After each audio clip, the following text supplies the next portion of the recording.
አማራነትን የዛሬ 60 70 ዓመት ወደኋላ ተመልሰሽ ብታየው ዛሬ አማራንን የማይሉ ሰዎች ዲፋይን የሚደረጉበት ኮንቴክስት ኖሮ ታገኘዋለሽ። ይሄን ነው ማለት የምችል እኔ። አመሰግናለሁ። ሰፋ ያለ ማብራሪያ ነው የሰጠኝ። አመሰግናለሁ። እንግዲህ በታሪክ ሰፊ ታሪክ ያለው ለኢትዮጵያ ትልቅ አስተዋጽኦ ያደረገ የነገርከኝ ህዝብ ተነጥሎ ጥቃት ደርሶበታል። ለምንድን ነው ተነጥሎ ጥቃት የደረሰበት? ከምን አንጻር ነው? በትክክል ይህም በጣም ወሳኝ ነው። ቅድም እንዳልኩሽ አንዱ ጥናት ካደረጉባቸው ነገሮች አንዱ ነው። የመጀመሪያው አሁንም ካነሳሁት ጋር ይያያዛል። የመጀመሪያው የአማራ ህዝብ የተለየ ጥቃት እንዲደርስበት የተደረገው ፋውንዴሽናል ሶሳይቲ ስለሆነ ነው። ለኢትዮጵያ አንድነት፣ ለኢትዮጵያ ጽናት፣ ለኢትዮጵያ ሉዓላዊነት ፋውንዴሽናል ወይም መሰረት የሆነ ህዝብ ነው ይሄ ህዝብ። ስለዚህ ሶስት ነገሮች ናቸው ባይዘው ኢትዮጵያን እንደ ሀገር ዲፋይን አድርገው አቁመው ዘዋት የኖሩ ሂስቶሪካሊ ስታይ ብዙ ሰው ይሄ ላይዋጥለት ይችላል፣ ግን አንፎርቹኔትሊ እውነት ስለሆነ ዲናይ ማድረግ አንችልም።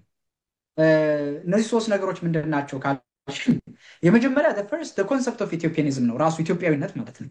ኢትዮጵያዊነት ሀሳቡ ፓትሪዮቲክ ናሽናሊዝም፣ ሀገር ወዳድ ብሔርተኝነት የምንለው አንዱ እሱ ነው። አድዋ ሲዘመት ከሰሜን እስከ ደቡብ ከምዕራብ እስከ ምስራቅ ያለውን ወደ ሰሜን ያዘመተው ያ የኢትዮጵያዊነት መንፈስ ነው። ፓትሪዮቲክ ናሽናሊዝም ነው እና ያ የኢትዮጵያዊነት መንፈስ አንዱ ወይም ኢትዮጵያዊነት ሳቤ ከኛ አልፎ ሶስት ነገሮችን ወልዷል። ፓን አፍሪካኒዝምን የወለደው ኢትዮጵያዊነት እንቅስቃሴ ነው። ራሱ ኢትዮጵያኒዝም የሚባል እንቅስቃሴ ነበር፣ የራስ ተፈሪያን እንቅስቃሴ። እነዚህ ሁሉ ከኢትዮጵያ የተወለዱ ናቸው።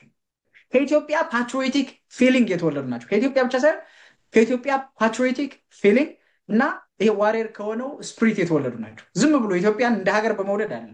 ኢትዮጵያ በሉዓላዊነቷ ሶቨርኒቲዋን ለማስጠበቅ ባደረገችውን ተጋድሎ ተያይዘው የመጡ ነገሮች ናቸው። ስለዚህ የመጀመሪያው ኢትዮጵያዊነት ነው። እንደ ሀሳብ ጽንሰ ሀሳብ ነው። ርዕዮተ ዓለም ሆኖ እኛን ብቻ ሳይሆን በተለይ በጥቁሩና በተበደለው ዓለም ውስጥ ብዙዎችን አታግሏል።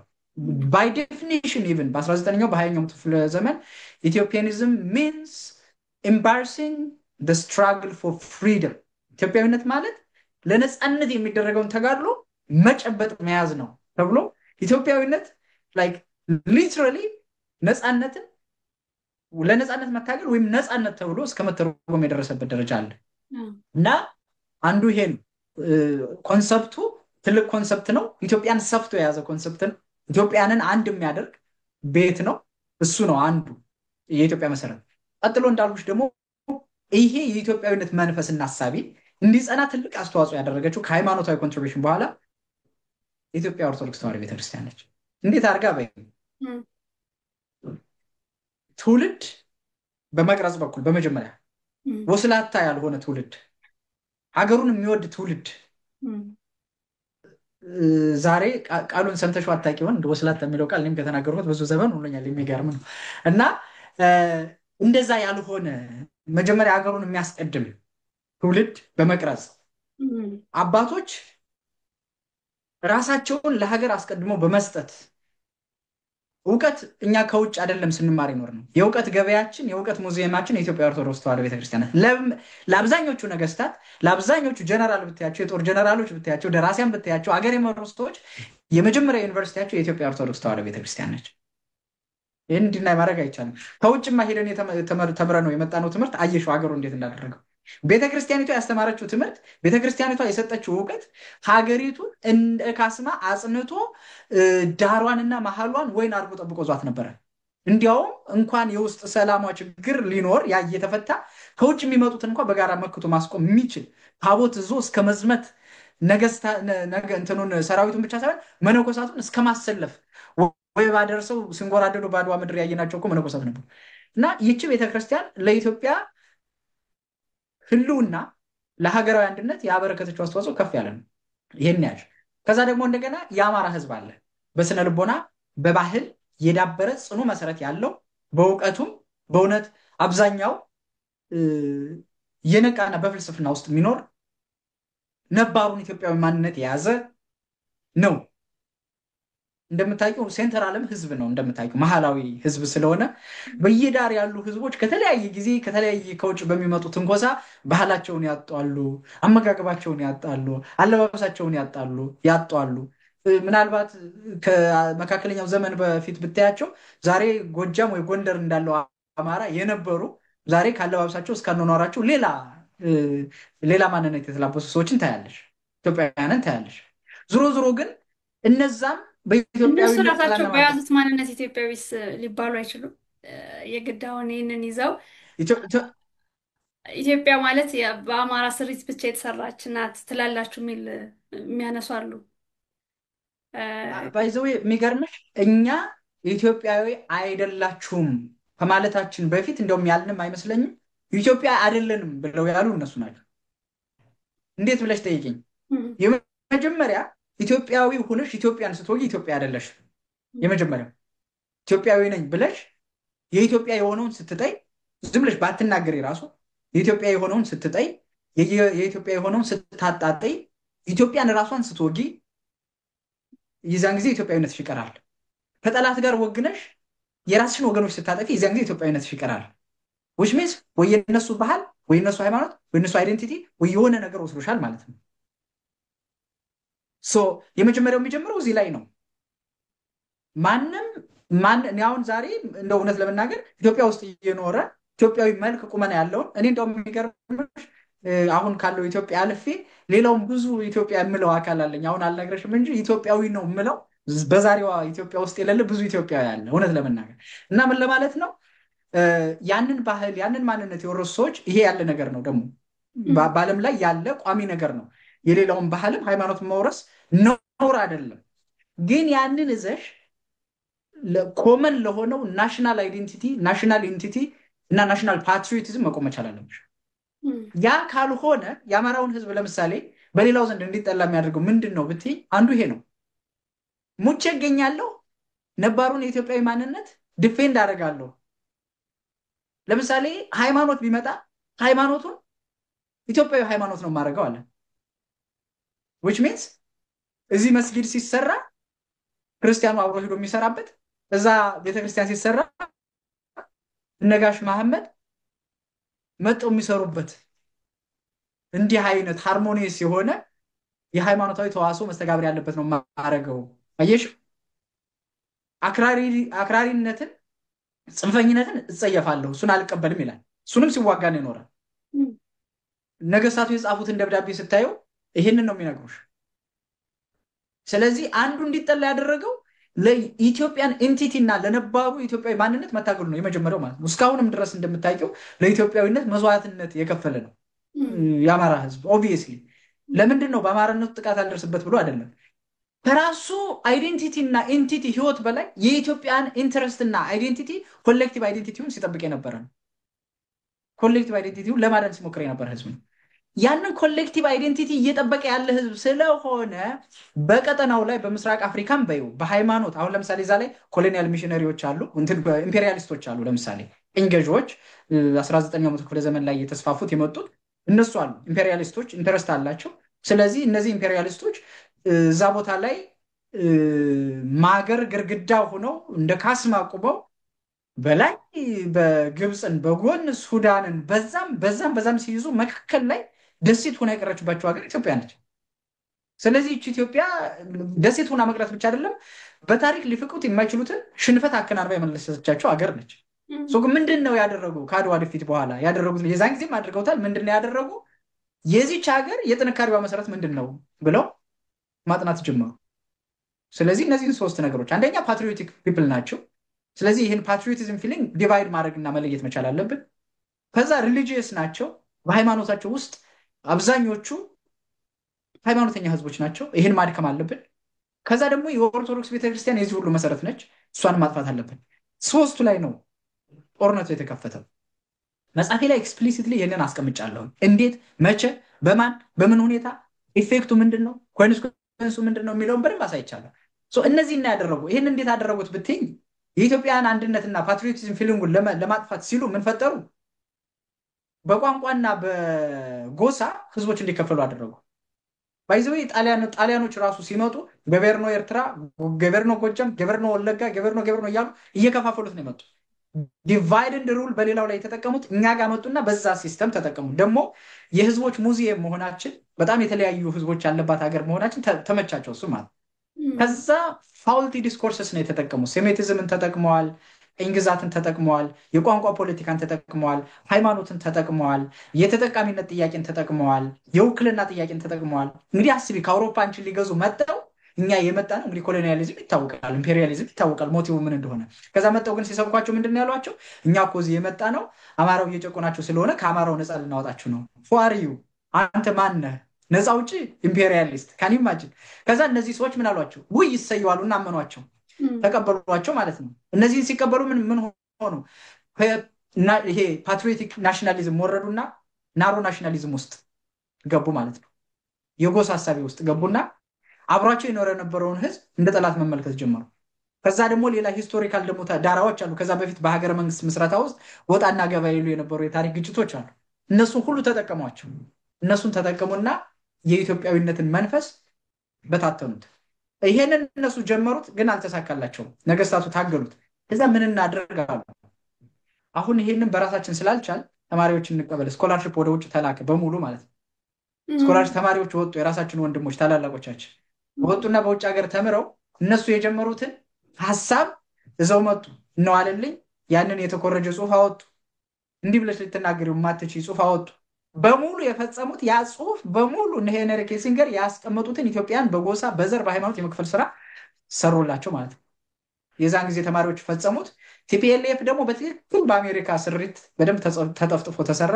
ያንን ነገር ወሰደና ኢምፕሊመንት አደረገው። ይሄ ሲሆን ምን ተመታ ማለት ነው?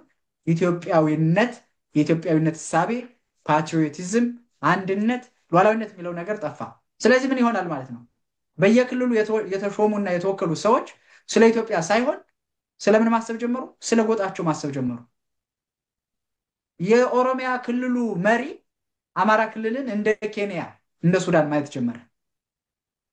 ከኦሮሚያ ክልል ወደ አማራ ክልል ሲሄዱ ዜና መሰራት ተጀመረ። የኦሮሚያ ክልል ፕሬዚዳንት ከአማራ ክልል ፕሬዚዳንት ጋር ሰፊ ውይይት አደረገ ተብሎ ከሌላ ሀገር እንደመጣ ማለት ነው።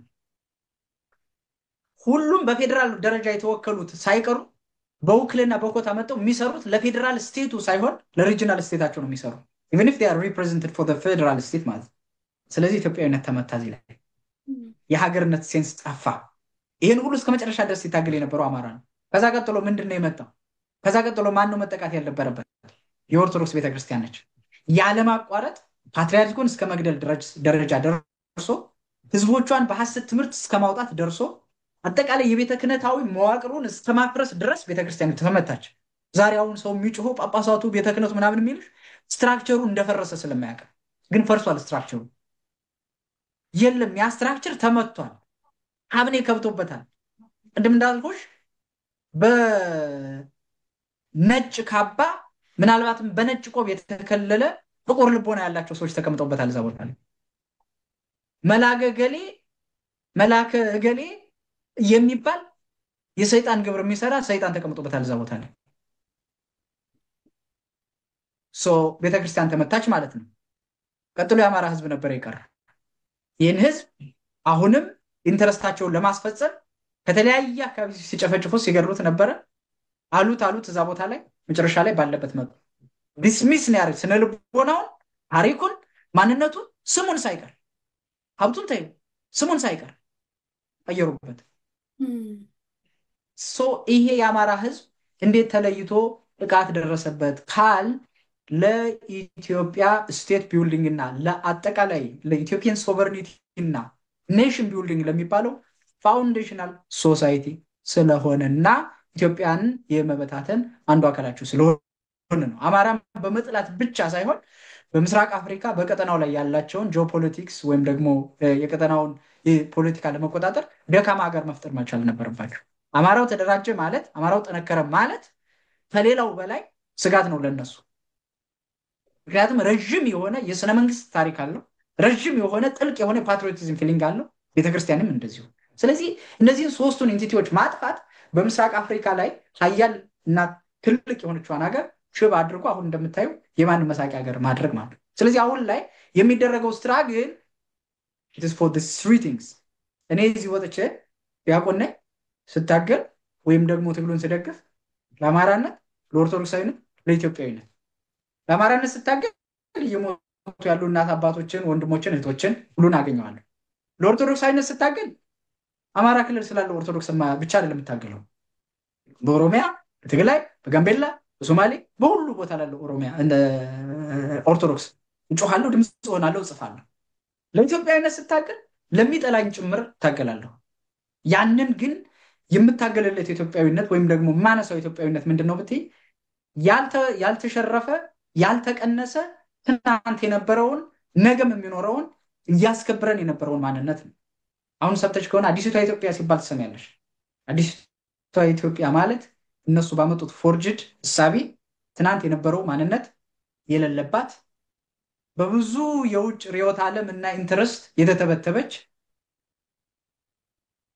በብዙ ፍንጥዝያና የሐሰት የማታለል ሃይማኖታዊና ፍልስፍና የሚመስሉ የቅዠት እሳቤዎች ኖ ድሪም ኖ ሪያሊቲ የሚባሉ ድሪምም ያልሆኑ ሪያሊቲም ያልሆኑ የቅዠት መንፈሶች የምትመራ ሀገር ወይም እንደዛ የምትሳል ሀገር መፍጠር ነው። እና እኔ ቅድም እንዳልኩሽ ለኢትዮጵያውያንም ለኦርቶዶክሳውያንም ኢትዮጵያውያን ስልሽ ሙስሊሙንም ክርስቲያኑንም ሁሉንም ያጠቃልል እነዚህን ሁሉ ሰላም የሚኖሩበት መንገድ መፍጠር ነው። ስላልዘረዘር ነው አክቹዋሊ በትክክል የፋኑን ትግልም በዚህ ልክ ነው የምንረዳው። ምናልባት ወደኋላ ካነሳሽው ልንመጣ እንችላለን እንጂ ትግሉንም እኔ በዚህ ልክ ነው የምንረዳው። መጀመሪያ ራሱን አድኖ ባሰኘው ጊዜ በፈለገው መልኩ እኔ ባልኩት አይደለም ራሱ በፈለገው መልኩ እነዚህን ነገሮች ኮንሲደር ያደርጋቸዋል ብዬ አስባለሁ። ዛት ኤክስተንት የቤተክርስቲያንም ነፃነት የማያይዘው ከዚህ ጋር ነው እንጂ ዛሬ ጳጳሳት ሲኖዶስ ተሰብስበው ተወያይተው ቤተክርስቲያንን ያስከብሯታል፣ የሞቱትን ሰዎች ያድናሉ ምናምን ብዬ የማስብበት ስቴጅ ላይ አይደለሁም አንፎርቹኔትሊ። ጥሩ እንግዲህ አማራ ለረዥም ዘመናት መንግስታትን የመመስረትና የመጠበቅ የዳበረ ልምድ ያለው ህዝብ ነው። ይህ ህዝብ ከስርዓተ መንግስትና ከመንግስት ውክልና እንዴት ራቀ?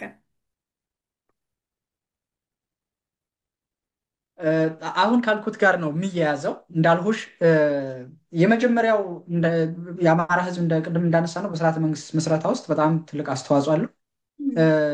ለዛ ነው መንግስት የሚያከብር ህዝብ ነው። የሚገርምሽ አሁን አንዳንድ አይተሽ ከሆነ አሁን እየሞቱ አሁን ራሱ መንግስት ያለ የሚመስላቸው እና እንደው መንግስት ቢደርስልን በጣም ነው ማዝ ነው ብታየው። ይሄ የዚህ ህዝብ ስነልቦና ይደንቀኛል። እየሞቱ በጣም እዛ 100-200 ሰው ሞቶ ሬሳ እያነሱ በዶክመንተሪ በቪዲዮ ያየሁትን ነው ምናልሽ እንደው መንግስት ቢደርስልን ቀርጸን ለመንግስት እናሳየው ይላል። የሚገርላቸው እኮ መንግስት ነው።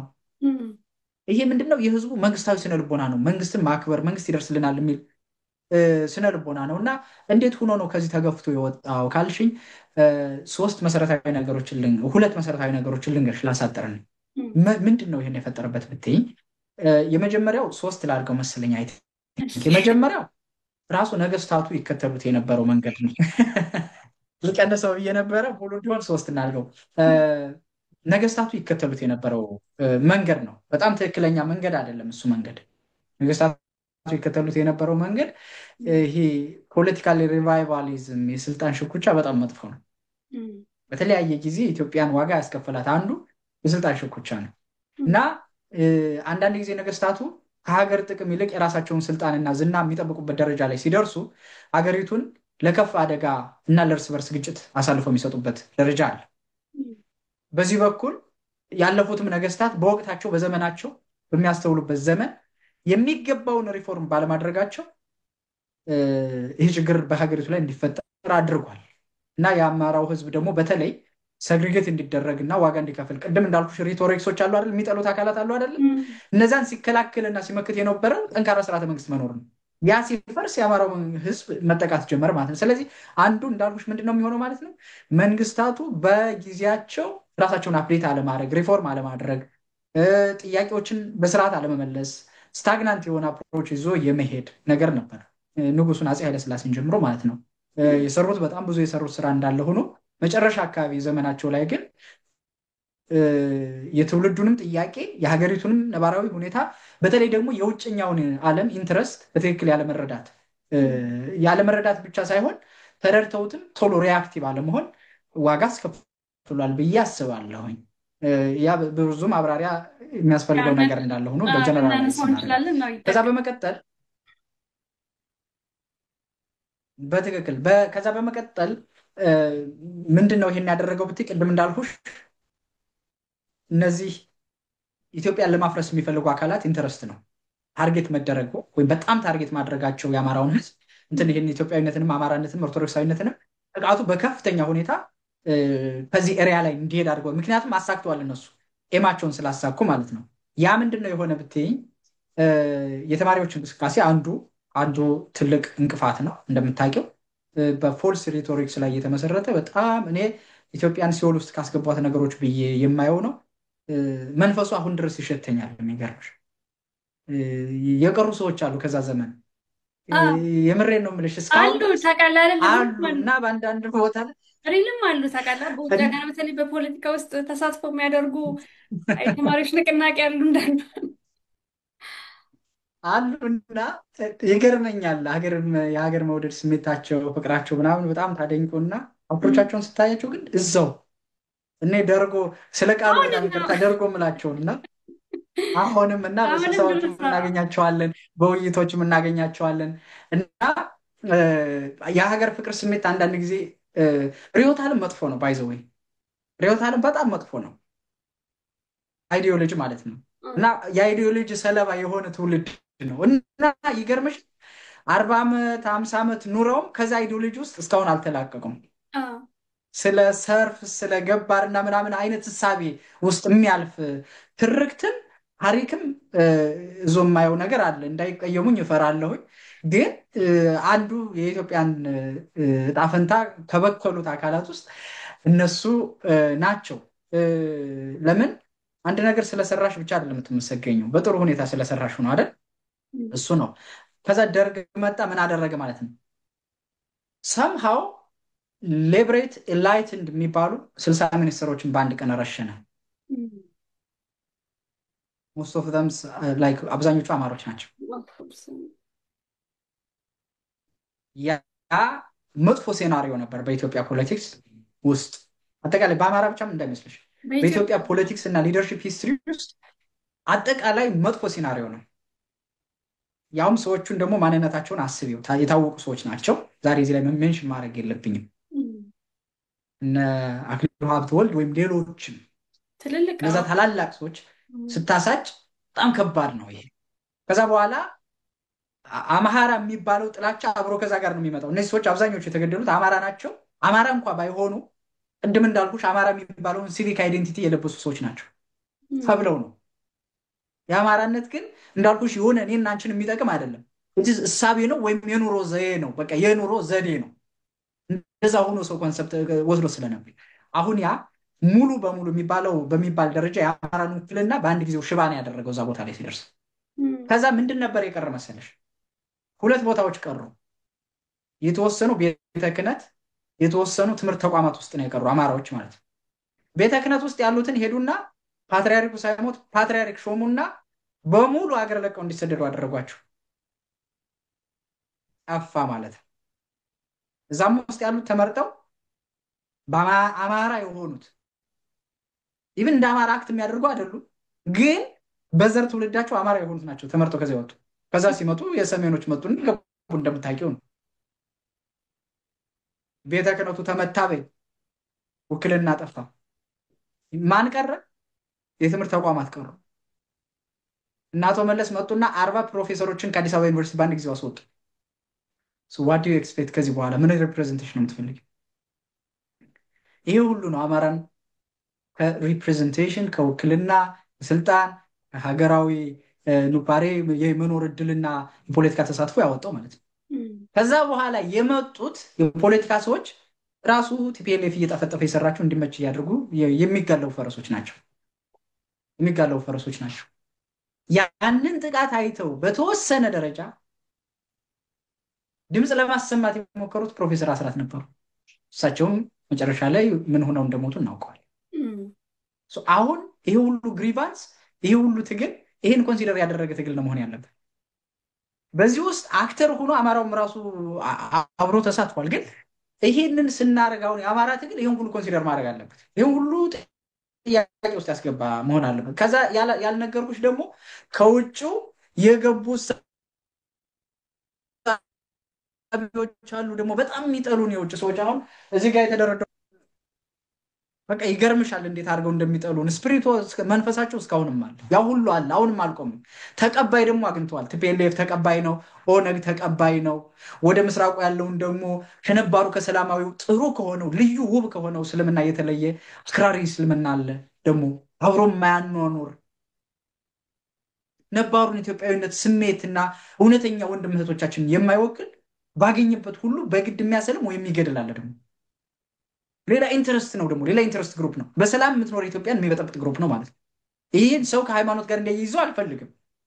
ለምን አብሮ ለመኖር መቻቻል ነው። እንደ ኢትዮጵያ የእምነት ነፃነት ያለበት ሀገር የለም።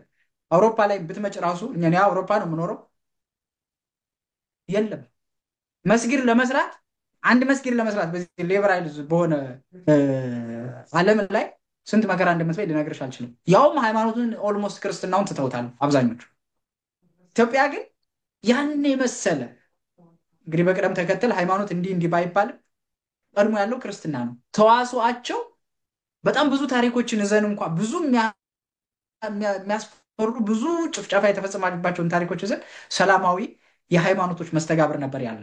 አሁን ላይ ያለው እየተበላሸ የሌሎች ኢንተረስት ማስፈጸሚያ እየሆነ ቢመጣም ማለት ነው። እና አማራን ከፖለቲካ ውክልና ውጭ ያደረጉት አሁን የዘረዘርኩሽ ወደ 3-4 የሚደርሱ የነገስታቱ ጉዳይ፣ የተማሪዎች እንቅስቃሴ፣ የነዛ ታላላቅ የፖለቲካ ፊገሮች መገደል፣ የቤተ ክርስቲያን መዋቅር መፍረስ፣ እንደገና ደግሞ በእውቀት ቦታ ላይ ያሉ ብሬን ድሬን ከዛ በኋላ ነው። አብዛኛው ኤሊት የአማራ ምሁር ያለው በውጭ ነው እንደምታውቂ። አሁን ላይ ወጣቱ ነው ራሱን አብቅቶ አሁን እኔና አንቺ በኢህአዴግ ዘመን የተወለድ ነው አይደል? እኔ በኢህአዴግ ዘመን የተወለድኩ ለምሳሌ እና በዛ ተወልጄ በዛ ተምሬ በዛ አድጌ ያንን አይተን ነው ዛሬ እኛ ራሳችን አንድም ሰው እጃችን ይዞ የመራን ሰው የለም። ፋኖ ውስጥ ያሉ ታጋዮችን ወንድሞቻችን እንደምታያቸው ነው። የዚህ ዘመን ትውልዶች ናቸው አዲስ መንፈስ ለብሰው የተነሱ። እዛ ያለው ትውልድ አይደለም አግዞን የተነሳ ነው። እኔ ይህን መጽሐፍ ስጽፍ አንድም በዛ ዘመን ያለ ሰው ይሄን ሪሶርስ እንኳን ብታነበው ብሎ የሰጠኝ ሰው የለም፣ ራሴን ፈልጌ። ስለዚህ ይሄ የአማራ ዕጣ ፈንታ የሚወስን አዲስ ትውልድ ነው የተነሳ እንጂ ብዙዎቹ ወጠው ተሳቀው ተደናግጠው፣ ግማሾቹም ደግሞ ረስተው ህዝባቸውን ተቀምጠዋል ማለት ነው። እና እኔ ምክንያቶች ብንጠቀለላቸው እንደው በዚህ አድርገን ብዙ ነገር ሊኖር ይችላል። እውነት ነው። አይ ጥሩ አድርገህ ጠቅልላችኋል። በዚሁ ስለ ትግሉ እናንሳ። የፋኖን ትግል ላይ ያለ አስተያየት ምንድን ነው? የፋኖን መርታዎችና ተግዳሮቶቹ እንዴት ትገልጻቸዋለህ በትግሉ? በጣም ወሳኝ የሆነ ጥያቄ ነው ያነሳሽው። ይህም በእውነት አንድ መሰረታዊ ነገር አለ። ባይዘዌ እንደው ስለ ፋኖ ትግል መናገር በጣም ቀላል አይደለም። ማለት እንደው እኔ እንደ አጋዥም ነው የምናገረው፣ እንደ ባለቤት ሆኖ ለመናገር ሁሉ የምፈራው ነው። ምክንያቱም ከትግሉ ሂደት አንጻር እዛም ላይ ብዙ ዋጋ እየከፈሉ ካሉት ሰዎች አንጻር ስታየው እኔ በውጭው ዓለም ያለው በምችለው መጠን ለማገዝ የምሞክር ተመልካች ነኝ ብልሽ ነው የሚሻለው። እና አንዳንድ ጊዜ በጣም የሚገርመኝ እዚህ ሁነን በጣም አልጨርሰው መሰለኝ አልጨርሰውና በምረዳው ነገር ልንገልሽ እንደው አጠቃላይ የትግሉን አስፈላጊነት እና አሁን የምንማይበትን ነገር የተወሰኑ ነገሮችን ለአንሳ እና እነሱን በተወሰነ መልኩ እንይ። እንግዲህ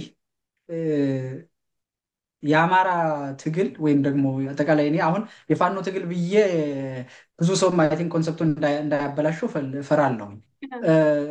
እኔ ይህን ትግል የአማራ ህልውና ትግል ብዬ ነው ብዙ ጊዜ የምጠራው። የፋኖ ትግልም ብቻ ብዬ አልጠራውም። ቢኮዝ ላይክ ይሄ ትግል የህልውና ትግል ነው፣ ህዝባዊ ትግል ነው እያደረግን ያለው። ትግሉ መሰረታዊ ብዙ ሚንስ ነው ያለው፣ ኢኮኖሚክም በፖለቲካም በመሳሪያም ነው። ፋኖ መሬት ላይ ያለ ይህንን ህዝባዊ ትግል በመሳሪያ እያስኬደ ያለ፣ ከመሳሪያ ትግል በተጨማሪም ፖለቲካል እና እንደገና ደግሞ ሌሎችንም ህዝባዊ ማህበራዊ ጉዳዮችን እየፈጸመ ያለ አካል ነው። ስለዚህ የፋኖ ትግል ሲባል ጎንደርና ጎጃም፣ ሸዋና ቤት አማራ፣ ወሎ ያሉ መሳሪያ የያዙ ወንድሞችን ብቻ ሳይሆን በእኔ ኮንሽየስነስ በእኔ መረዳት ውስጥ ትግሉ ብዬ ሳስብ የኔና ያንችን ቤተሰቦች ጨምሮ በሁሉም የሀገሪቱ ክፍል ያለውን የአማራ ህዝብ አንስቼ ነው የምናገረው እና ትግሉን በዛ ልክ ነው የማየው። ምንም ተደፍጥጦም ተይዞም ሊሆን ይችላል እንጂ ትግሉን ይሄ ሁሉ ህዝብም እየታገለ ነው ብዬ አስባለሁ። አማራ ነሰንስ አማራ በትውልድ አማራ በነገድ አማራ የሆነው ብቻ ሳይሆን ቅድም እንዳልኩሽ በሴንቲመንት በሜንታሊቲ በስነ ልቦና ቅድም እንዳልኩሽ በሲቪክ አይዴንቲቲ አማራ የሆነ ሁሉ የሚደግፈው ትግል ነው ይሄ ትግል። ስለዚህ በመደገፍ ብቻ ሳይሆን እኮ የኔ የደቡብ ኢትዮጵያ ፋኖም አለ አይደለ? የትግሉም አካል የሆኑ በትክክል እየታገሉ ያሉ ነው። በዚህ በውጭም ዓለም ስንኖር ፈንድራይዚንጎች ስናደርግ ህዝቡን ለመርዳት ምን ስናደርግ መጥተው በጣም ብዙ እርዳታ የሚያደርጉልን በእውነቱ ብዙ ኢትዮጵያውያን ወንድም እህቶቻችን አሉ። እኔ ከጋሽ ታዲዮስ ታንቱ በላይ አማራ አለ ብዬ ልናገር አልችልም። የሚገርምሽ እኔ በዚህ ሆነው መጥተው ብዙ ኪሎ ሜትሮችን አቆራርጠው መጥተው በአሁን ባለው አነጋገር የወለጋ ተወላጅ ኦሮሞ ሆነው ወይም ደግሞ ጉራጌ ሆነው ወይም ከሶማሌ መጥተው $1,000 $2,000 $500 ለተጎዳው ህዝብ አድርስልን ብለው ከሚሰጡት በላይ አማራ አለ ብዬ አላስብም ቱ ቢ ኦነስት። ስለዚህ ምን ለማለት ፈልጌ ነው ትግሉ ስል ፋኖ ስል የራሳቸው ማንነት ማሰጣቸው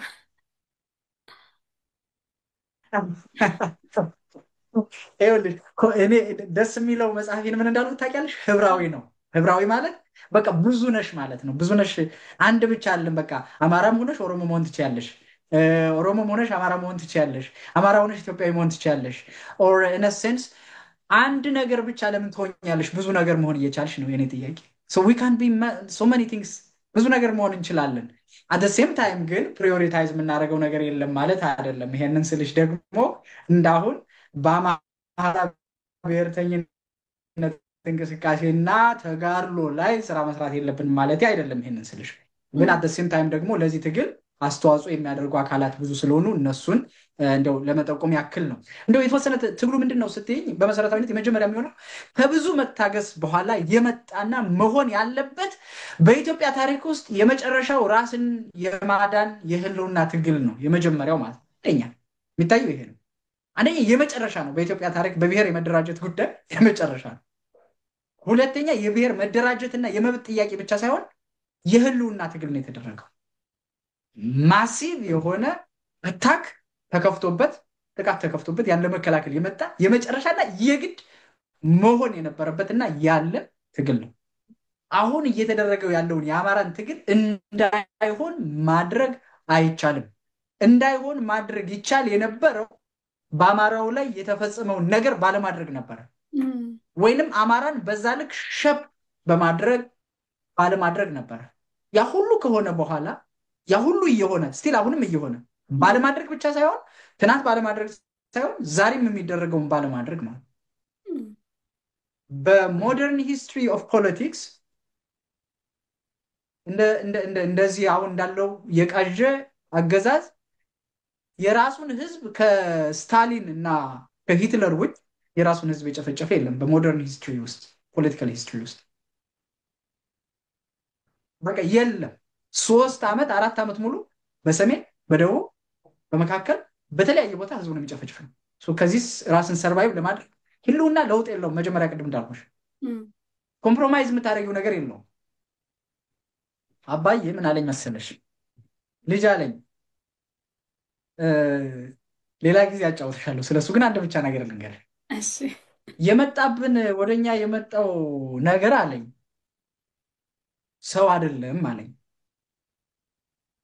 ሰው አይደለም፣ የሰው መንፈስ የሰው ህሊና የለውም፣ አውሬ ነው አለኝ።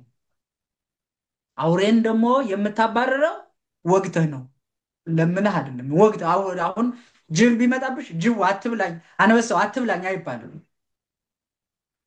ታግለሽ ነው የምታሸንፊው። እሱን ነው ያለኝ። በቃ ሌላ አማራጭ የለም። ምንድነው የሚሆነው አለኝ? የመጣብን አውሬ ነው፣ አውሬን ደግሞ የምታባረረው ወግተህ ነው፣ ሌላ አማራጭ የለውም። በቃ ከሮጥክ ይበላሽ፣ ብትቀመጭም ይበላሻል፣ ብትሮጭም ይበላሻል። ስለዚህ የመጨረሻው አልሞት ባይ ተጋዳይ መጋደል ነው ያለብሽ። ስለዚህ ትግሉን በዛ ልክ ነው የማየው እኔ። መሆን ያለበት የግድ መሆን ነበር። ጠይቃለሁ ብዙ ነገር ከዚህ ሂሳብ የተነሳች ሌላ ጊዜ ብዙ እነግርሻለሁ ስለሱ እና የግድ አስፈላጊ መሆን ያለበት ትግል ነው። ሌላ ደግሞ በጣም ስመለከተው እኔ ባይዘው አንድ ነገር ነበር፣ ስጋት ነበር ትግሉ ላይክ ሲነሳ ማለት ነው። ትግሉ የተነሳለት ጀምሮ አክቲቭ ነኝ አውቃለሁ። ተኩሱም ውስጥ ስልክ ደውዬ ተኩስ ሲደረግ ሁሉ የምሰማበት ነበር። ለምን? ቤተሰቦች እዛ ውስጥ ስለነበሩ ማለት እና በጣም የሚገርምሽ ትግሉ አሁን አብዛኞቹ ሌሎችን ትግሎች የብሔር ተጋድሎች ወይም በብሔር የተደራጁ አካላትን ስታያቸው ማኒፌስቶ አርቅቀው ጽሁፍ አርቅቀው ምናምን መዋቅር ሰርተው መርጠው ምናምን ብለው ነው ስትራክቸር እስከታች ሰርተው ነው። የፋኖ ትግል ግን ይገርምሻል ላይክ ዳውን ቱ አፕ ነው፣ ከላይ ወደ ታች ነው፣ ከታች ወደ ላይ ነው ያደገው። እና ያ ሞቢላይዜሽን እና ማይበል በጣም እያስፈራኝ ነበረ መጀመሪያ ላይ። ያን ያክል ማድረጉ ደስ ቢያሰኘኝም ይሄን ሁሉ ማይበል እንዴት አድርጎ ነው በአንድ ስርዓትና መዋቅር ውስጥ ሸክፎ ይህን ሁሉ ህዝብ ይዞ መታገል የሚቻለው የሚለው በጣም ኮንሰርኔ ነበር። በጣም የሚገርም አንዳንድ ሰው አሁን ብዙ ኔጌቲቭ ነገሮችን ያነሳ ወደኋላ ልናነሳቸው እንችላለን። እኔ ግን በጣም ፖዘቲቭ እና የማደንቀው ነገር ነው። ለምን ከየወረዳው ከየቀበሌው ከየጎጡ መሳሪያ ይዞ የተነሳ ስትራክቸር የሌለው ሰራዊት ነበረ። የትግሉ መሪዎች ፊገር የሆኑ ወንድሞቻችን ነበሩ እንጂ ስትራክቸር አልነበረም። ያውም የታጠቀ ፕሮቫይድ የሚያደርገው ነገር የለም። ሱቁን ዳት ፖይንት የታጠቀ በራሱ መሳሪያ በራሱ ገዝቶ የታጠቀ ግን ብዙ የሆነ ሰራዊት በምስራቅ አፍሪካ አለ የሚባለውን ኃይል ተገዳድሮ እየማረከ እየረታ ያለ ሰራዊት። ይሄ ስትራክቸር ማለት ራሱን በራሱ ይሄ አንዱ የአማራ ህዝብ ማንነት አማራ ማለት ራሱ መጽሐፉ ላይ አስቀምጨዋለሁ። አንዱ ሀራ የሚለው ሰራዊት ነው የሚለው አማራ ማለት ሰራዊት ማለት ነው። ሰራዊት የሆነ ህዝብ ማለት ነው። ነፍጠኛ የሚለው ሊትራሊ ቃል በቃል አማራ ማለት ነው።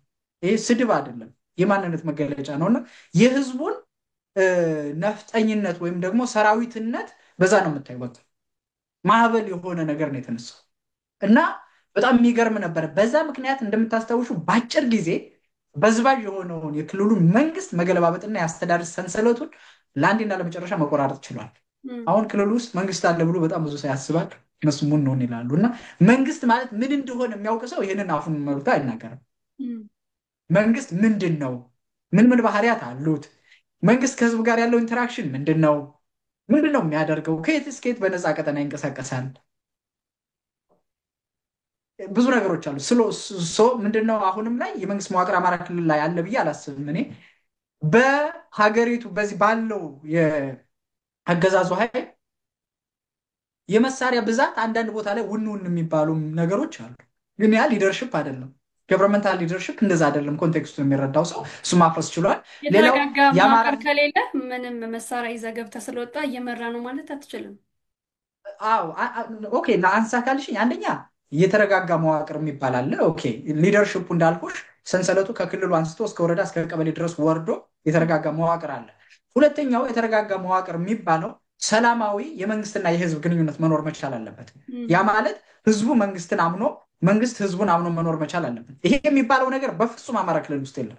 መንግስት የሚባል መንግስት ለምን ነው መንግስት የሚለው? መንግስት እኮ የለም። ይሄ ሽፍታ ወይም አገዛዙ ነገር ማለት ለምዶብን ነው። አየሽው? ይሄ መንግስት የሚል ነገር ስነልቦናችን ውስጥ እንዴት እንደቀረ በቃ እንደዛ እየሆነ ማለት ነው። እና ይሄ ህዝብ ይሄንን አገዛዝ አያምነውም፣ አገዛዙም ህዝቡን አያምነውም።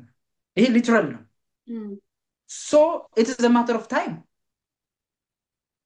ህዝቡ ፓወር እስከሚያገኝ ድረስ የሚቆይ ነገር ነው። ስምምነት የለም። ጥርጣሬም ብቻ አይደለም ያለ፣ ፍጹም የሆነ ጥላቻ አለው። አገዛዙ ህዝቡን ፈጽሞ ይጠለዋል፣ ህዝቡም አገዛዙን ፈጽሞ ይጠለዋል። በዚህ ውስጥ መንግስት ነው ልትያ ትችል።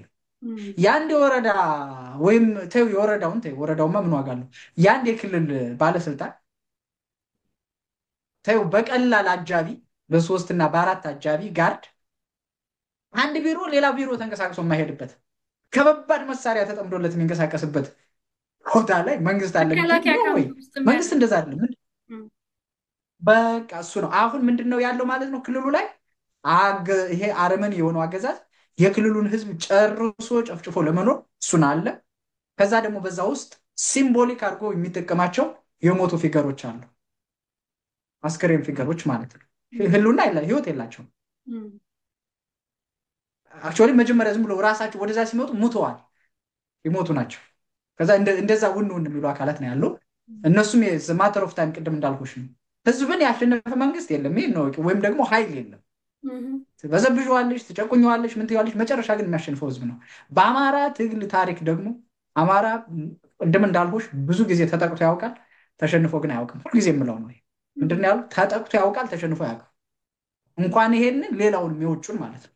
ይህንም ድል እንደሚያደርገው እናውቃለን። ስለዚህ ይሄንን የመንግስት መዋቅር ለአንዴና ለመጨረሻ መበጣጠስ የቻለ ትግል ነው። ፖዘቲቭ ማየት ስላለብን ነው። ሌላ አማራ አጧቸው የነበሩ ሴቶችን መልሶ ማግኘት የቻለ ነው። ለትውልድም መመለስ ተችሏል።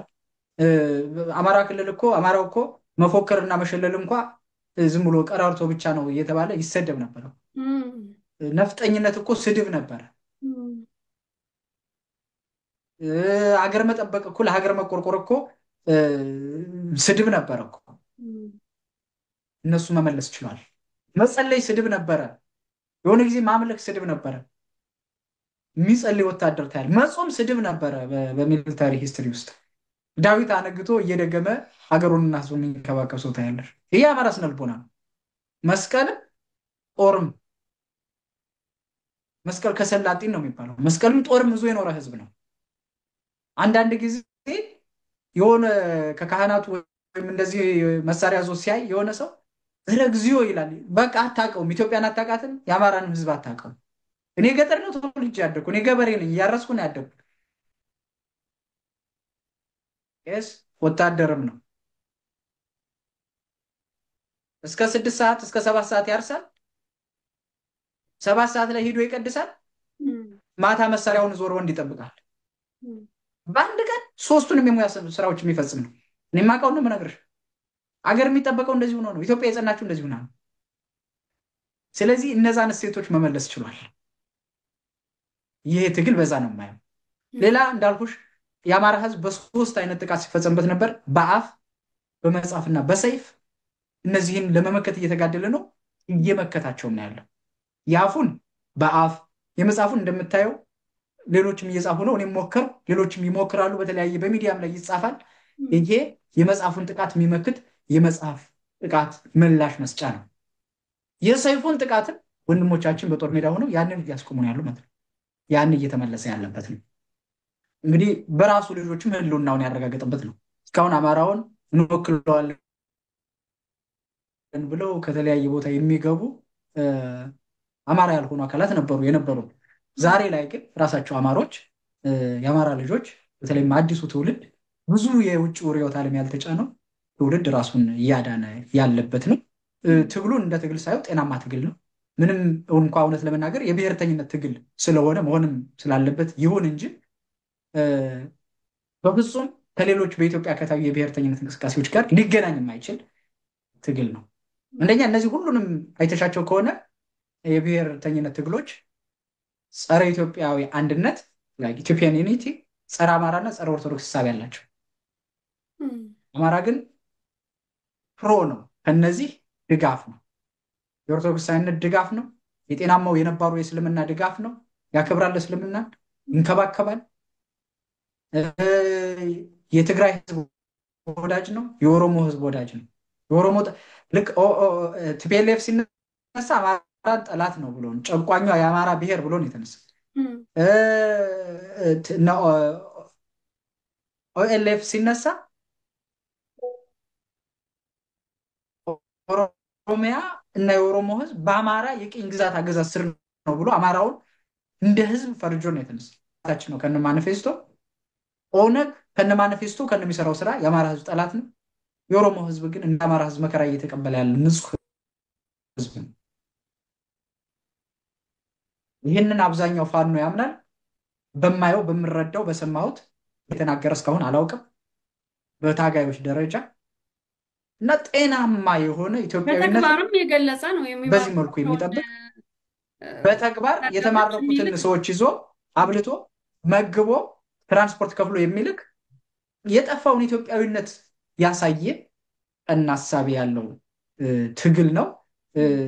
በዚህ ሂደት ራሱን ነፃ አውጥቶ የሀገረ መንግስት ምስረታውንም ከሌሎች ወንድሞቹ ጋር ሆኖ በድል ይከውነዋል ብዬ አስባለሁ። እውነት ለመናገር ከሆነ ይህንን አያለሁ። ይህንን እንበል እንጂ ደግሞ ትግሉ የራሱም የሆነ ተግዳሮት አለው። በእኔ እይታ ምን ናቸው ብትይኝ፣ እንግዲህ ጊዜ እየወሰድን ነው፣ ግን መነሳት ስላለበት ምን ናቸው ብትይኝ፣ የመጀመሪያው ትግሉ መጠነ ሰፊ ነው። ጥቃቱ ማለት ነው። ጥቃቱ መጠነ ሰፊ ነው። አንዱ የዚህ አማራ ህዝብ ትግል አንዱ ተግዳሮት የጥቃቱ መጠነ ሰፊነት ነው። በጣም ብዙ ሰው ይህን አይረዳውም። እውነት ለመናገር የኢኮኖሚ ጦርነት አለ፣ የባህል ጦርነት አለ፣ የሃይማኖት ጦርነት አለ። እንደገና ደግሞ ይሄ ትክክለኛ ዋርፌር ዌፕናይዝድ የሆነ ዋርፌር አለ፣ ሳይኮሎጂካል ዋርፌር አለ፣ ፖለቲካል ዋርፌር አለ፣ ስፒሪቹዋል ወይም ደግሞ ሪሊጂየስ ዋርፌር አለ። እንዳልኩሽ ደግሞ የመሳሪያ ጦርነት አለ። የመሳሪያ ጦርነቱን የብቻውን ብታየው ደግሞ ምንም ስፖንሰር የሌለው፣ ምንም የመሳሪያ ገቢ የሌለው፣ ምንም መሳሪያ የሚገዛለት የሌለ ህዝብ ወይም ደግሞ ታጋይ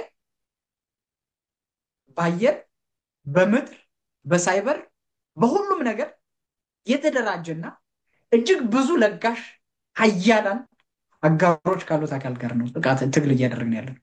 እና አንዳንድ ጊዜ እዚህ ቁጭ ብዬ ሰው እዚህ ቁጭ ብሎ እዛ ያሉ ወንድሞቻችንን ሲተች በጣም ማዝ ነው። እና አንድ ሰው በሳል ነው የምለው ባይዘ ስህተት አይሰራም አይደለም። በጣም ብዙ ስህተቶች አሉ መሬት ላይ የሚሰሩ ምን ችግር እንትን ድብቅ አይደለም። የሚጠበቅ ግን እንዴ ይሄ ባይሆን ነው የሚገርመው። አንዳንድ ጊዜ አንድ ቪክተር ፍራንክል የሚባል ሎጎቴራፒስት የሚባል የሚታወቅ ሳይኮሎጂስት አለ እና ምን ይላል መሰለሽ ዱሪንግ አብኖርማል ቲንግስ ዱሪንግ አብኖርማል ኮንዲሽን ኢዝ ኖርማል ይላል። ምን ማለት ነው? አግባብ ባልሆነ ሰዓት ላይ አግባባዊ ያልሆነ ድርጊት ማድረግ አግባባዊ ነው፣ ወይንም ትክክል ባልሆነ ሰዓት ላይ ትክክል ያልሆነ ነገር ማድረግ ትክክል ነው ይላል። ኢንቪቴብል ነው። ምንም ማድረግ አትችይም። ወደሽ የምታደርገው ነገር አይደለም። ዝዘዛ መስቱዱ በቃ መሆን ያለበት ነገር ነው፣ ይሆናል። ስህተቶች ይፈጸማሉ። እነዛ ስህተቶች ባይፈጸሙ በጣም መልካም ነበር። ግን መሆን የሌለበት ነገር ስለሆነ መሆን የሌለበት ነገር ታደርጊ ዘንድ ግዴታ ይሆንብሻል ማለት ነው። መሆን የሌለበትን ነገር ወይም ደግሞ መሆን የሌለበት ነገር ሲደረግ መሆን የሌለበትን ነገር ባታደርጊ ያንቺ መኖር ወይም ያንቺ መሆን አለመሆን ይሆናል ማለት ነው። ለምሳሌ ፊሎዞፊ እንዳላደረገው መልሽ እንጂ መሆን የሌለበት ነገር ሲሆን መሆን የሌለበት ነገር ማድረግ መሆን ያለበትን ነገር ለማድረግ ነው። which means ሪዛልቱ አውትካሙ ምንድን ነው ማለት ነው? ነገሮችን ወደ ኖርማል ስቴት ለመመለስ ነው። አብኖርማሊቲውን ወደ ኖርማሊቲ ለመመለስ ነው። ስለዚህ እንደዚህ አይነት ነገሮች ሲፈጠሩ we have to be like understand the situation, the politics, the magnitude and the capacity የኛን ካፓሲቲ ራሱ እና ጥንቃቄና መጠነ ሰፊ ጥቃት ነው የሚደረገው። የሳይበር ጥቃት አለ፣ ቅድም እንዳልኩሽ የድሮን ጥቃት ከሰማይ አለ፣ ከባድ መሳሪያ ጥቃት አለ፣ ፋኖ የሌለው ጥቃት አለ። በዚህ ውስጥ ነው የሚሆነው። በዚህ ውስጥ እየታገሉ ይህን ያክል ታምር ማድረግ በእውነት ከየት የሚመጣ ነው? የት ነው ልታገኝ የምትችይው? እስቲ አንብቢና በተለያዩ እነዚህ አርምድ ስትራግል ያደረጉ የመሳሪያ ትግል ያደረጉ አካላት እንዲህ አይነት ሰክሰስ ወይም ሰክሰስ ኖሯቸው ከሆነ እኔ እስካሁን አላየሁም። ለመመልከት ሞክሬያለሁ፣ አንብቤያለሁ። እንደዛ አይነት ነገር የለም። በተለይ ደግሞ እንዲህ በአጭር ጊዜ ማለት ነው።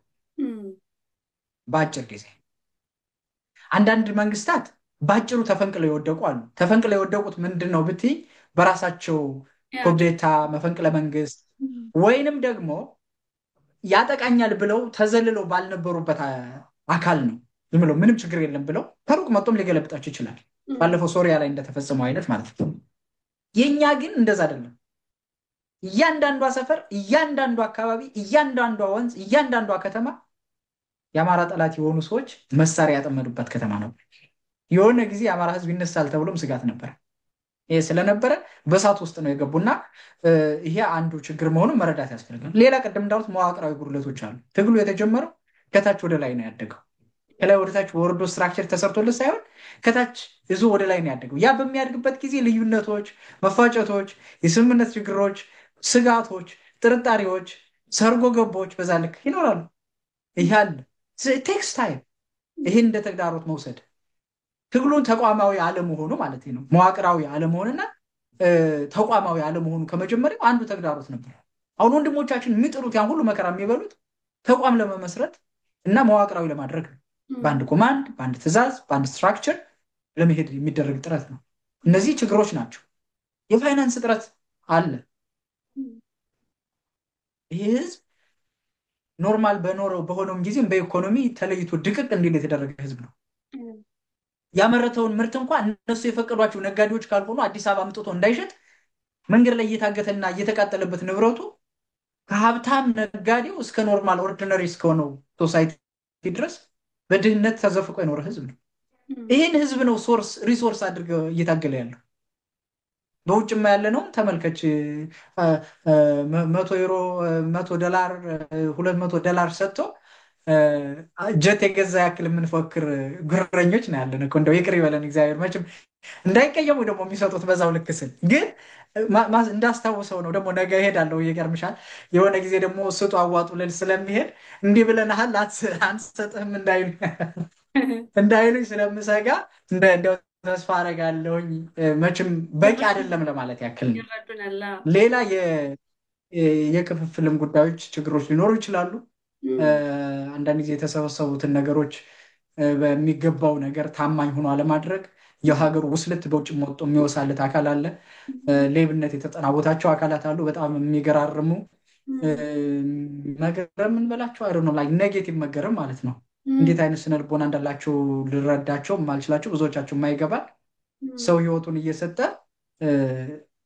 ከዛ ለማትረፍ ለእግዚአብሔር የተሰጠውን የሚሰርቅ እንዳለ እኔ ለእግዚአብሔር የተሰጠውን የሚሰርቅ እና ህይወት ለማዳን እዚህ ለህዝብ የተሰበሰውን የሚሰርቅ አንድ ነው። መቼም እግዚአብሔር ያንንም እኮ እሱ እግዚአብሔር ፈልጎት አይደለም አይደል? ነፍስ ለማዳን ለሆነ አገልግሎት የሚውለውን ነው። ነፍስ ለማዳን ነፍሴን አድንባት ዘንድ ብላ አንድ ምስኪን 2 ዲናር አውጥታ 5 ዲናር አውጥታ የሰጠችውን የሆነ ሰው ነፍስ ሲገርበት አስቢ። የራሱን ነፍስ ነው ቅድሚያ የሚሰርቅ ሰው የሚገርም። እዚህም አንቺ ወይ እኔ ወይም የሆነ ሰው እዛ እየሞተ ያለው ወገኔን ነፍስ ያድናል ብለሽ የምትሰጪውን የሚበላ ደግሞ ሌባ አለ። ደግሞ በውጭ ነው የሚዘርፍ ማለት ነው። በትግል ስም የሚዘርፍ ሌባ አለ። እሱም አንዱ የትግል አትሊስት የተሰበሰበው ሪሶርስ እንኳ በትክክል እንዳይደርስ የሚያደርጉ አካላት አሉ። የግል ፍላጎቶች ኢንተረስቶች አሉ። እንዳለመታደል ሆኖ እነዚህ ኢንተረስቶችም ከባድ ናቸው። በትግሉ ላይ በጣም ከፍተኛ የሆነ ጉዳት አድርሰዋል። መኖር የሌለባቸው ናቸው። በዚህ ትግል ውስጥ አንድ ቃል አለ የምጠቀመው፣ ምናልባት ደግሞ ወደ አማርኛ ስለውጠው ምን እንደሚሆን ግን ሰልፍለስ ሰልፍ ኬር የሚባል አለ። ሰልፍለስ ሰልፍ ኬር ማለት ራስሽን አጥተሽ ራስሽን መንከባከብ ማለት ነው። ዊች ሚንስ አሁን ለበለጠው ነገር ማቆም ማለት ነው። አሁን የፋኖ ትግል ውስጥ ያሉትን ወንድሞቻችንን ስታያቸው ሰልፍለስ ናቸው። ምን ማለት ነው? ስለራሳቸው አይጭኑም። ምናልባት እኔና አንቺ መስማት የምንፈራው ተኩስ ውስጥ ግንባራቸውን ሰጥተው ቁመው እየተኮሱ ሲሄዱ ስታያቸው ሰልፍለስ ማለት ያ ነው። ግን ደግሞ ምን ያደርጋሉ? ሰልፋቸውን ኬር ያደርጋሉ። ራሳቸውን ይጠብቃሉ። ራሳቸውን በመስጠት ነው ራሳቸውን የሚጠብቁት። አይተሽ ህይወታቸውን በመስጠት ግላዊ ህይወታቸውን በመስጠት አማራዊ ማንነታቸውን ኢትዮጵያዊ ማንነታቸውን ፕሪዘርቭ ያደርጋሉ። ሰልፍለስ ሰልፍ ኬር ነው ትግል። በዚህ መርህ ነው የሚሄደው። እኔና አንቺም የተወሰነ ማንነታችንን ካልጣል መጽሐፍ ልጽፍ አልቀመጥም። የኔና አንቺ ሚዲያ ላይ ወጥሽ የሚሰማሽ ሳይሆን የሚሰድብሽ እንደሚበልጥ አውቃለሁ እኮ ሚዲያ ላይ እናውቀዋለን። እኛንም እንደዛ ነው የሚያደርገው። ከሚሰማሽ የሚሰድብሽ ነው የሚበልጥ። ለምንድን ነው ግን? ከዛ የሚሰማኝ 5% ባገኝ ብለሽ ለ5% ነው የምትጮሂው። እኔ ይህን መጽሐፍ ስጽፍ በሚሊዮን የሚቆጠር አማራ እንዳለ አውቃለሁ። 5% አማራ ይህን መጽሐፍ ቢያነበው ብዬ ነው ይህን መጽሐፍ የምጽፈው እንጂ አንቺ ቁጭ ብለሽ ደልቶሽ እየሰራሽ እኔም ቁጭ ብዬ በቃ የሚያምር ሀገር ነው ያለሁኝ፣ የሚመች ሀገር ነው ያለሁኝ። ይገርምሻል፣ በጣም የሚወደኝ የሚቀበለኝ፣ በአገልግሎት የሚያውቀኝ በጣም ሰፊ ማህበረሰብ ነው ያለ። ስብከት እየሰበኩ አንቱ እየተባልኩ መምህራችን መጡ እየተባልኩ መኖር ቀላል ነው ለኔ። ግን ሰልፍለስ በቃ ራሳችንን መጀመሪያ ራስሽን ነው የምታውቂው እዚህ ውስጥ ስትገቢ። ወንድሞቻችን ያደርጉት ይሄን ነው። እና አሁን ራሳቸውን ይዘው ትግል ውስጥ የገቡ ወንድሞች አሉ። ራሳቸውን ይዘው ሲገቡ ኬር የሚያደርጉት ትሪት የሚያደርጉት ራሳቸውን ነው። ዛት ሚንስ ትልቁን ዓላማ ይረሱታል የዛን ጊዜ ማለት ነው። ይሄ መሆን የለበትም። አንዱ ትልቁ ችግራችን ይሄ ነው። ከዚህ በመቀጠል ሌላ የምናገኘው ምንድን ነው? እንደ ችግር አድርጌ የማየው ምንድን ነው? ያው ጣልቃ ገብነት እና ሰርጎ ገብነት አለ።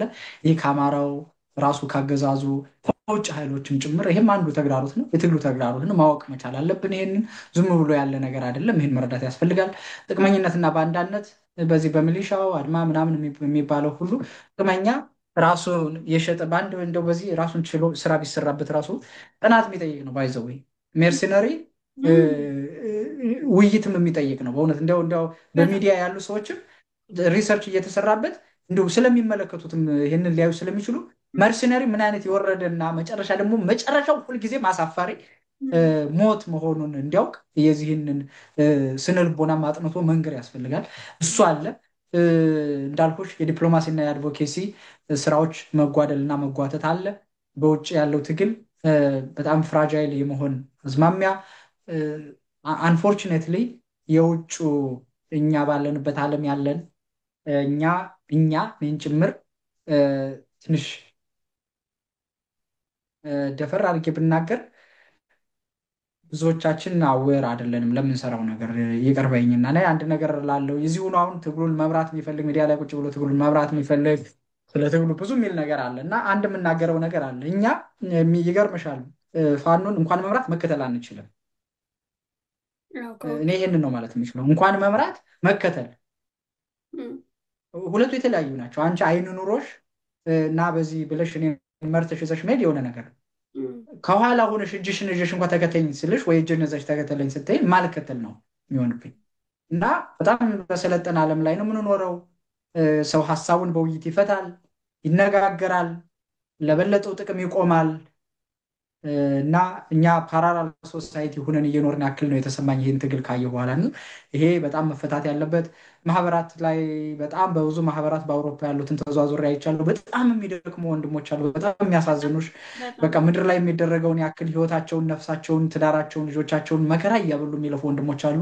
አደኝ ኦፍ ዘ ዴይ ግን ይህን ሁሉ እያደረጉ በሚከተሉት ሲስተም እና በአንዳንድ አካሄዶች ፍራጃይል ሆነው የሚጠበቅባቸውን ያክል ኢፌክቲቭነስ ሳይኖራቸው የሚሄዱ አንዳንዶች ደግሞ እኔ የትግሉ አራጊ ፈጣሪ ፊት አውራሪ እኔ ነኝ ብለው የተነሱ ምናልባት አንዳንዶች ዝናቸውን ይዘው የተነሱ ብዙ ነገሮች አሉ። እንዲህ አይነት ነገሮች ተግዳሮት ናቸው። ስራውን አጓተውታል። እኔም በተለያየ ቦታ ሲሄድ ይሄ የዲፕሎማሲና የአድቮኬሲ ሰዎች በጣም የሚተቹን ነው። ተሰባስባችሁ አንድ ሆናችሁን የሚል አለ። የቆየ አመለካከት ችግሮች አሉ። ሁሉም አለቃ መሆን፣ የወንዳ ወንድነት ስሜት በየቦታው መሰማት፣ እኔም ጀግና ነኝ ማለት ማን ከማን ያንሳል ማለት ስሜቶች አሉ። እሱ መኮርኮም ያለባቸው ናቸው፣ ብስለት የሚጠይቁ እውነት ለመናገር ትግሉን ከመሳሪያ ደግሞ አንዳንድ ጊዜ አልፎ አለማየት። አንዳንዱ ሰው አሁን ቅድም ያልኳሽ እኔ ወይም አንቺ ወይም አንዳንድ ሰዎች በጽሁፍ ያለውን ያላየ ሰው ዝም ብሎ የሆነ ጊዜ መጡ ጥይት ስለተተኮሰ መሳሪያ ያነሳ ሰው አለ። ግን ከዛ አልፎ ማለት ይገርምሻል። አሁን በጣም ከሚደንቀኝ ሚዲያ ላይ ብዙ የለሁም፣ ግን በጽሁፍም በምኑም ብቅ ስል የማየው ስለ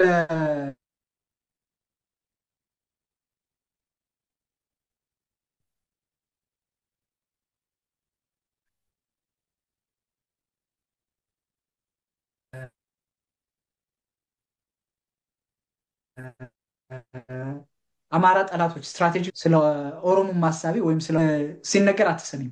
ህዝብ ዛሬ ተጨፍጭፏል፣ ይሄን ያክል ህዝብ ዛሬ ሞቷል። በየቀኑ እኮ ስንት ሰው ያልቃል። ይገርምሻል።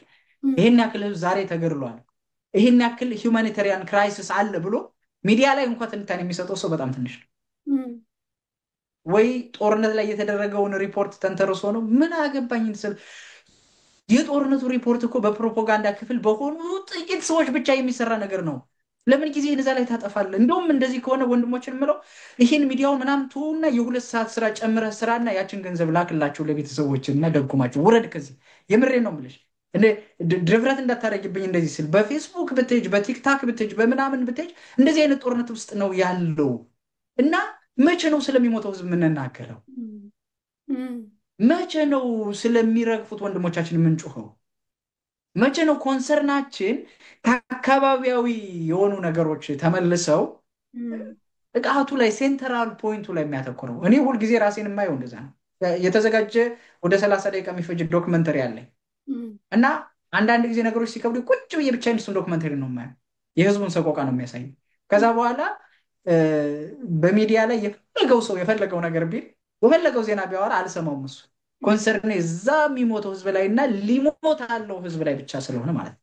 እና ወንድሞች እህቶች እዛ ላይ አትኩሮት እንዲያደርጉና የቆየ አመለካከታቸውን እንዲፈቱ ትግሉን ከመሳሪያ ትግል አልፈው ስትራቴጂክ የሆነ አታክ እንደሆነ መረዳት፣ ነገም የሚቀጥል አታክ እንደሆነ መረዳት፣ ፕላንድ የሆነ አታክ እንደሆነ መረዳት ያስፈልጋል። እና ይሄ ነው። ሚዲያውን ጥንቃቄ ያስፈልገዋል። አንዳንድ ኢንቴንሽንሊ የመከፋፈል ስራ የሚሰሩ አውቃለሁ ምን ያክል ተግዳሮት እንዳለባችሁ። አንዳንድ ጊዜ የምትሰደቡ ሚዲያ ላይ ያላችሁ የምትሰደቡ ሰዎች ማዕከላዊ ለመሆን ስትሞክሩ አቋም እንደሌለው ምናምን ተደርጎ በጣም ብዙ መከራ ነው የሚወርድባቸው። ወይንም ደግሞ ማዕከላዊ ለመሆን ብቻ ሳይሆን እውነቱ አንዳንድ ጊዜ እኮ አንዳንድ ጊዜ አሁን እኛ በኋላ ያለ ትግሉን በተለያየ መልክ የሚረዳ ሰው ስላለ እንዳይከፋውና ምናምን ብለን የምንደባብቃቸው ነገሮች አሉ። በጣም ፋክቱ ግን አይናችን ላይ የበቀለ ግንድ ነው። ማን እያጠፋ እንደሆነ፣ ማን መጥፎ እያደረገ እንደሆነ፣ ምን ቢሆን ምን እንደሚሻል በደንብ እናውቀዋለን። እንኳን እኛ ብዙ ነገሮችን የምንከታተል ምንም የህፃናት ደረጃ ላይ ያሉ ልጆች ይረዱታል ጥፋቱን። ግን ምንድን ነው እገሌን እንዳይሰማው እዚህ ያለው እንዳይሆን እርግጡን ለመናገር በፋኖ ደረጃ በሸዋ፣ በጎንደር፣ በወሎ በሁሉ ላይ ያለው ፋኖ ህይወቱን ለራሱ እየሰጠ ያለ አካል ነው። በትግሉ ውስጥ ግን ደግሞ ይሄንን አንድነት እንዳይመጣ የሚያደርጉ በግልጽ የምናውቃቸው የሚያጠፉ አካላት አሉ። ስለነዛ የሆነ ነገር ብትይ ማት ነው የሚወርድብሽ ተሰብስቦ ማት። እንደዚህ ሆኖ ትግል የለም እና እኔ አሁን ብዙዎቻችን ትግሉን ብንትወውና በዚህ የሚዲያ ላይ ያለውን ትግል የተወሰነው በጣም በሚሰሩ ሚዲያ ሜንስትሪም ሚዲያዎች ይስሩ፣ ቤዚክ የሆኑ ሚዲያዎች ይስሩ። በቲክታክ በምናምን እየመጣን ዝም ብለን ከስራ መልስ ማለት ነው ግማሹ ጅም ቆይቶ ግማሹ ከስራ ተመልሶ በጎን በኩል የሆነ ነገር አስቀምጦ ነው ፖለቲካ የሚሰራለን። እንደዚህ በአይነት ፖለቲካ እንኳን የኢትዮጵያንና የአማራን ችግር ትዳርህንና የራስህን ህይወት መፍታት አትችልም። እውነት ለመናገር ከሆነ የምሬ ነው የምልሽ። በእንደዚህ አይነት ስነ ልቦና የራስን ህይወት መምራት አይቻልም። እንኳን ያንን አብዛኛው ሰው የምናውቀው ነገር ነው። የራሱን ህይወት ወይን ማድረግ የቻለ አይደለም። አብዛኛው ሰው ፖለቲካ ላይ ቀንም ሙሉ ባይዘው ሚዲያ ላይ ተቀምጦ የሚውል ሰው ቀንም ሙሉ ተቀምጦ የሚውል ሰው ስራ የሌለው ሰው ነው። በውጭ ማለት ነው የመንግስት ድጎማ የሚደረግለት ሰው ነው። ስራ አልባ ነው። ይሄ በዚህ ሀገር አኗኗር እሱ ደካማ ህይወት ያለው ሰው ነው። ፐርፐዝ ያላቸው ሰዎች ጊዜ የላቸው። ስለዚህ ይመጣሉ። ልክ እንደናንተ የምትሰሩት ሚዲያ አለ። እሱ ላይ የሚሰራውን መጠው ሀሳባቸውን ሰጥተው ተመልሰው የሚሰሩ ስራ አላቸው። they have to take care of their families, they have to take care of their work, their job, ኮንትሪቢዩት ያደርጋሉ ተመልሰው መጥተው እና ሰው ራሱ እኔ አማራ ቀልጠፍ ይበል ነው የምለው። በተለያየ ቦታ ሲሄድ ቀልጠፍ በሉ እስቲ በእናታችሁ። እስቲ የሆነ ነቅ የሆኑ ነቄነት ማለት አራዳ መሆን ማለት አይደለም። የሚጠቅመውን መለየት ነው። ቀልጣፋ መሆን ነው። ወንዳ ወንድ መሆን ነው። ሴትም ከሆነች የሴት ጀግና መሆን ነው። ይሄ ስነ ልቦና የአማራ ስነ ልቦና ማለት ይሄንን ይሄን ጥሎ ዝም ብሎ ሲሳደብ መዋል እንደ በስመ አብ ወወልድ ወመንፈስ ቅዱስ። ሰይጣን እኮ እንደዛ አይሳደብም። እንዴት ከየት አምጥቶ ወንድ ልጅ ስድብ አይሳደብም ደግሞ ልንገርሽና፣ ሴትም አይሳደብም። ግን ወንድ ደግሞ ሲሳደብ አያምርበትም። በመብርሃን በጣም ነው የሚያስጠላ። እንደዛ ወንድ ልጅ ሲሳደብ አያምርበትም። ይሄ የአማራ ስነ ልቦና አይደለም። እኔ ሳድግ ስድብ የለም ወይ ሄደሽ ገጥመሽ ሰበር ያለሽ ዝም ብለሽ ሄደሽ ነው የምትሰሪውን ስራ ነገር በልብ ነው የሚል ነው። አማራ ነው ነገር በልብ ነው ነው የሚልሽ። የምትሰሪውን ስራ በልቦናሽ ይዘሽ የሆነ ጊዜ ላይ ነው ሚዲያ ላይ ወጥቶ ስለተባለ ስለተሰደበ ያውም ራስን መስደብ እሱ ክሬዚ። ራሳችን እኮ ነው የምንሰደው። እኔ ለምሳሌ ተነስቼ አሁን አንዱን አታጋይ የፋኖ መሪ ይዚሁኝ ብሳደብ እሱን አይደለም እየሰደቡት ያለው፣ ኮሌክቲቭ አማራን ነው እየተሳደቡት ያለው። አስፋራስ ሪፕሬዘንትስ አስ እኛን ወክሎ እዛ ቦታ ላይ እስካለ ድረስ እና እንዲህ አይነት ነገሮች ከኛ መወገድ መቻል አለባቸው። እነዚህ ከተወገዱ ለወንድሞቻችን ተስፋ እንሆናለን። ራሳችንን እናሸንፍ። መጀመሪያ ከሚዲያው ላይ ራቅ እንበል፣ እንስራ። እኔ ቅድም የምሬን ያልኩሽ በውጭ ያለ ሰው ቢችል ጤናማ ከሆነ ጤናማ ካልሆነ በቃ ምንም የሚበጀው ነገር ስለሌለ የራሱን ያስታም ጥሩ አድርጎ ትሪት ያለ ዝም ብሎ ሜንታሊም ሆነ ፊዚካሊ ማለት። ጤናማ ከሆነ ግን እንደው አልሆነ ነገር ላይ ገብቶ የሆነ ነገር ከሚያደርግ የአንድ ሰዓት የሁለት ሰዓት ስራ ይስራ፣ ካልሆነ ስፖርት ይስራ። በቃ ይወጣና ስፖርት ይስራ። የምሬን ነው። በቃ እንደ ስፖርት እንኳን ቢሰራ ጤናማ ይሆናል፣ ፊዚካሊ ጤናማ ይሆናል። እና እንደዛ አይነት ነገሮች ቢደረግ መልካም ነው። እውነት ለመናገር እንደዛ ነው የሚሻለው። ከዛ ውጭ ከሆነ ትግሉን በጣም እንበድለዋለን፣ እየጎዳ ነው ያለን እኛ ስለሆነ ከትግሉ አንጻር ካለው ኢምፓክት አንጻር ቀላል የሚባል አይደለም የሚያመጣው ተጽዕኖ። ከሱ አንጻር ነው ያልከው። በትክክል እኔ ወንድሞችን የሚያደርጉትን አስተዋጽኦ ሚዲያው የሚያደርገውን አስተዋጽኦ በመጥላት ምናምን አይደለም። ሚዲያ በሙያተኞች ይመራ ነው የኔ አባባል። ሚዲያ በሙያተኞች ይመራ። የሚዲያ አሁን ድሮ ምን ይባል ነበር መሰለሽ? ድሮ የኢትዮጵያ ሕዝብ በተለይ የአማራው ሕዝብ ነው አብዛኛው የአማራ ሕዝብ ድሮ ምን ነበረ ይባል ነበር መሰለሽ? በትክክል ደራሲ ነበረ ይባላል፣ የሚጽፈውም የማይጽፈውም እና አዳማጭ ነበረ።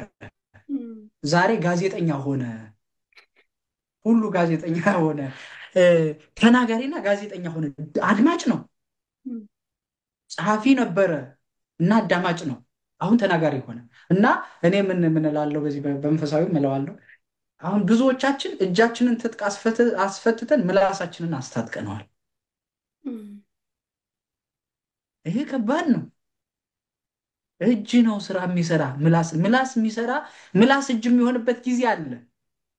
ግን በአግባቡ ነው። ምላስ እሳት ነው ደግሞ የሚገርምሽ፣ ቋያ ነው፣ ያቀጣጥላል። ወንድምና ወንድምን ቀርቶ በጣም የሚዋደዱ ፍቅረኛሞችን ያጣላል እኮ ምላስ። ታውቂያለሽ፣ በትዳር ያሉ ይበላል ምላስ፣ መጥፎ ነው። እና ምላስ ምላስ ምላስ ምላስ ምላስ ነው። የሀገራችን አባቶች ሲመርቁ ከልሳን ከሰው ምላስ ይሰውር፣ ከዓይን ያውጣ ከምላስ ይሰውር ይላል። ከባድ ነው፣ መለሰን ከባድ ነው። እና ይሄ ነገር እንዲቆም ነው እንጂ የሚዲያን ቫሊዩ ስለማረስ አይደለም። በመጽሐፊም አንዱ ምዕራፍ ስለ ሚዲያው ነው የሚናገረው። ወንድሞች ብዙ ስራ የሚሰሩ ወንድሞች አሉ። ግን እንደው እንደኔ አይነት ደግሞ ገብተን እኔ ሚዲያ ላይ የለውም እውነት እንደዚህ ስጠሩኝ አንዳንድ ጊዜ አልፎ አልፎ በአመታዊ አንድ ሁለት ጊዜ ነው ወይ አዲስ ስራ ስሰራ ይሄ መጽሐፍ መጥቷል ለማለት ልመጣ እንጂ መምጣትም አልፈልግም እውነት ለመናገር። እና እንደኔ አይነቶችን ለማለት ነው። ሌሎች የምትሰሩ ግን ጎበዞች ናቸው፣ ጀግኖች ናቸው፣ እንወዳቸዋለን፣ እናከብራቸዋለን። ቀጥሉልን፣ ስሩ። ሰምተናል። ደግሞ በጣም ሰፊ ሰዓት ነው የወሰድነው። ጥሩ ቆይታ ነው ያደረግነው። ሌሎች አጀንዳዎች አሉ፣ ግን በሌላ ጊዜ ብናያቸው ጥሩ ነው ብዬ አስባለሁ። ከወሰድነው ሰዓት አንጻር እንደው ይህን ነገር ብናገረው ጥሩ ነው። ማጠቃለያ ይሆነኛል ካልክ እድሉ ልስጥህ፣ ግን የዛሬን ቆይታ በዚህ እንቋጨው። በጣም ጥሩ። እውነት ነው፣ በጣም ረዥም ነው። ለካ ተናግሮ የማያውቅ ሰው ነው መሰለኝ ዛሬ ያናገርሽው። ብዙ ነገር ነው መሰለኝ የተናገሩት።